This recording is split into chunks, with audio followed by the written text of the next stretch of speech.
தூய சக்தியினுடைய ஆட்சி என்பது மக்களுக்கான ஆட்சி, தமிழ் மண்ணுக்கான ஆட்சி, ஒரு நேர்மையான ஆட்சி, ஒரு கம்யூனிஸ்ட் ஆட்சி, சமத்துவ ஆட்சி, சமூக நீதி ஆட்சி. மக்கள் தமிழ் என்பது முற்போக்கு சிந்தனை கொண்ட ஒரு மண்.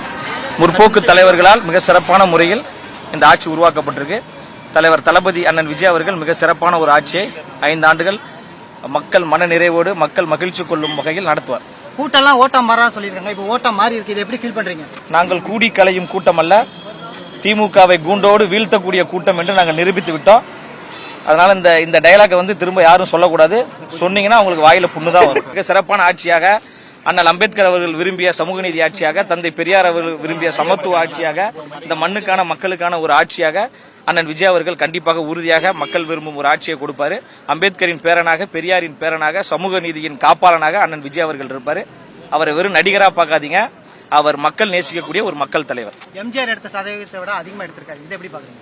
இது இங்க சண்டை மூட்டி விடுற மாதிரி தான் தெரியுது. இருந்தாலும் நிகழ்காலத்தில் வாழ்ந்து கொண்டிருக்கின்ற புரட்சி தலைவர் தான் எங்கள் அண்ணன் விஜய் அவர்கள்.